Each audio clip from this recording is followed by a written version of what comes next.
ఉమ్మడి రాష్ట్రం విడిపోయి 11 సంవత్సరాలైంది. రాష్ట్రం విడగొడుతున్న సందర్భంలో ఆనాడు అధికారంలో ఉన్న కాంగ్రెస్ ప్రధాన ప్రతిపక్షమైన బీజేపీ రెండు పార్టీలు ఉమ్మడిగా రాష్ట్రాన్ని రెండు ముక్కలు చేశాయి. ఆ సందర్భంగా పార్లమెంటులో కొన్ని చట్టాలు చేశాయి. ఈ 11 సంవత్సరముల కాలంలో ఏ ఒక్క చట్టము పూర్తిగా అమలు కాలేదు.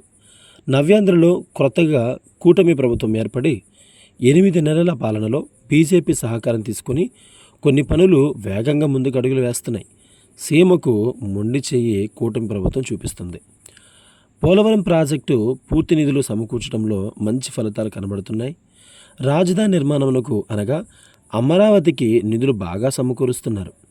రైల్వే జోన్ పనులు శరవేగంగా జరుగుతుంది.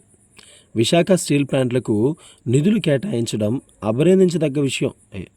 వెనుకబడిన జిల్లాల అభివృద్ధి కోసం నిధులు కేటాయించకపోవడం అనగా ఉపాధి ప్రాజెక్టులు, ఖనిజ అభివృద్ధి, వ్యవసాయ పరిశ్రమలు, బూందేల్ తరహా అభివృద్ధికి ఈ నిధులు కేటాయించకపోవడం. కడప స్టీల్ ప్లాంట్ ఊసేలేదు, సీమ ప్రజలను అవమానించడం కాదా? పార్లమెంటులో తీర్మానం చేయబడింది.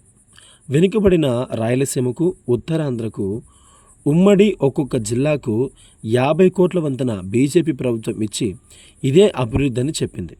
ఆ 50 కోట్ల రూపాయలు జిల్లాలలో దోమను చంపడానికి కూడా సరిపోలేదు. వెనుకబడిన జిల్లాలకు అభివృద్ధి అంటే బీజేపీ ప్రభుత్వం ఇదేనేమో. 4 సంవత్సరాల క్రితం కర్నూలులో జరిగిన బీజేపీ సమావేశంలో రాయలసీమ డిక్లరేషన్ను ప్రకటించింది. ఈ డిక్లరేషన్ రాయలసీమ అభివృద్ధి కోసం అని చెప్పి నమ్మబలికింది. ఈ డిక్లరేషన్ ముందు, డిక్లరేషన్ తర్వాత కేంద్రములో బీజేపీ అధికారంలో ఉన్నది. బీజేపీ అధికారంలోకి వచ్చి 10 సంవత్సరముల 8 నెలలు కావస్తుంది. నవ్యాంధ్రప్రదేశ్కు 5 సంవత్సరములు తెలుగుదేశం, 5 సంవత్సరములు వైసీపీ పరిపాలించాయి. ఈ రెండు ప్రభుత్వాలు కూడా బీజేపీతో సానుకూలంగా ఉన్నాయి. 10 సంవత్సరాల కాలంలో నిధులు రాబట్టడంలో రెండు ప్రభుత్వాలు విఫలమైనాయి. ఏకంగా వైసీపీ అయితే రాష్ట్ర అభివృద్ధి కాకుండా కేసు నుండి బయటపడడానికి 5 సంవత్సరాలు తిరిగినట్లు అనిపిస్తుంది.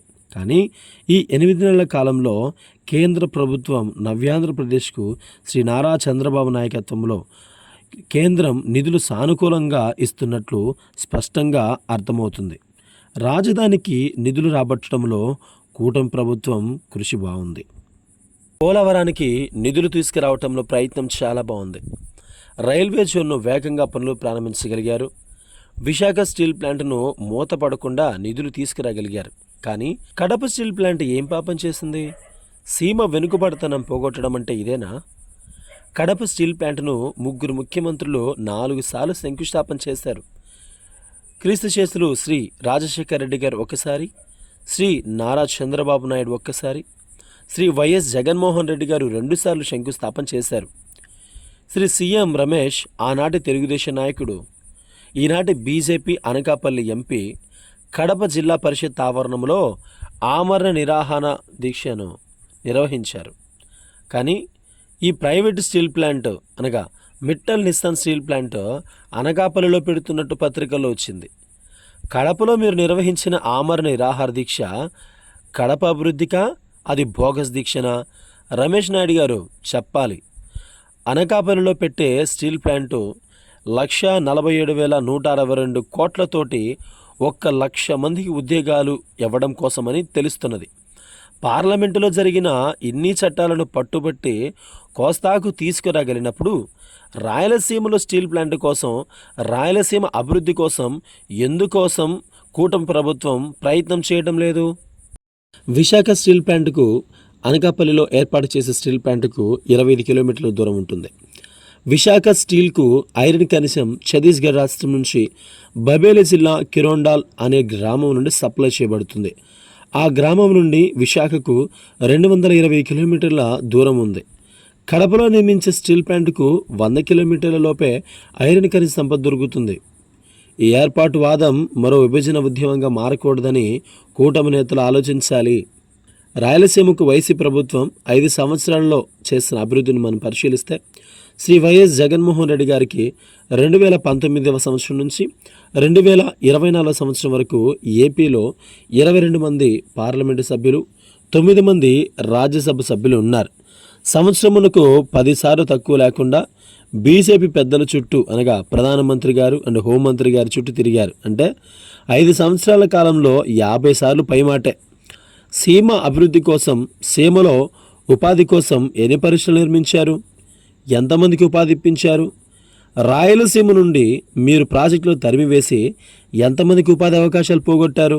ఉదాహరణకు అమర్రాజ్ ఫ్యాక్టరీ, ఇది చాలదా మీరు చేసిన రాయలసీమ ద్రోహం అనడానికి? బీజేపీ ప్రభుత్వం చూసినట్లయితే రాయలసీమ డిక్లరేషన్ చేసిన తర్వాత కేంద్రంలో మీ ప్రభుత్వం వైసీపీకి కేసుల విషయంలో సహకారం తప్ప నిధుల విషయంలో సీమకు ఏమైనా ఆ 5 సంవత్సరాల కాలంలో సహకరించారా? ఈ రాష్ట్రంలో ఉన్నటువంటి రాష్ట్ర ప్రభుత్వాలు మీరు చెప్పినట్లే వినే ప్రభుత్వాలే.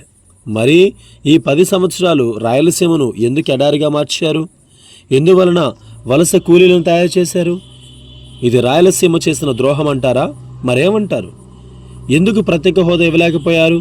10 సంవత్సరములు జరిగిన ద్రోహానికి బాధ్యులు మీరు కారా?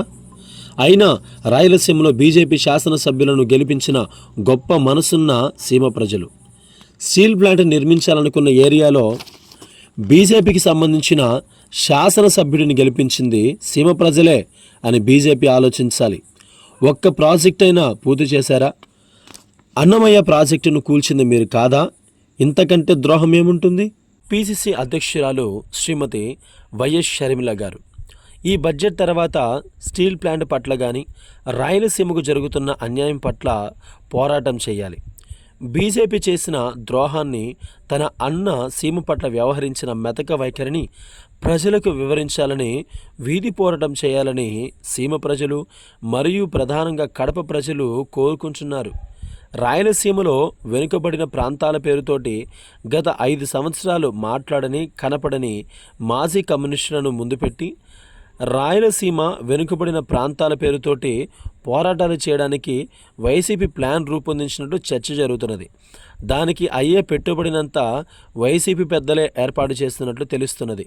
వైసీపీ పోరాటాలు చేస్తే ప్రజలు నమ్మరనే ఉద్దేశంతో ఇలాంటి ప్లాన్ చేసినట్లుగా తెలుస్తున్నది. మనకు విభజన ఉద్యమం రాకుండా ఉండాలంటే కూటమి ప్రభుత్వం రాయలసీమ వెనుకబడితనాన్ని పోగొట్టడానికి స్టీల్ ప్లాంట్ సెయిల్ ఆధ్వర్యంలో స్టీల్ ప్లాంట్ ఏర్పాటైతే ఎస్సీ, ఎస్టీ, మైనార్టీ, బీసీలకు ఉపాధి అవకాశాలు, ఉద్యోగ అవకాశాలు ఏర్పాటవుతాయి. స్టీల్ ప్లాంట్ ఆధారిత పరిశ్రమలు పెద్ద ఎత్తున వస్తాయి. రాయలసీమ రైల్వే వ్యవస్థ బలోపేతమవుతుంది. నెల్లూరు, కృష్ణపట్నం రేపు అభివృద్ధి అవుతుంది. రాయలసీమలో ఉన్నటువంటి ఎయిర్పోర్టులు అభివృద్ధి చెందుతాయి. ప్రధానంగా భూమి విలువ పెరుగుతుంది.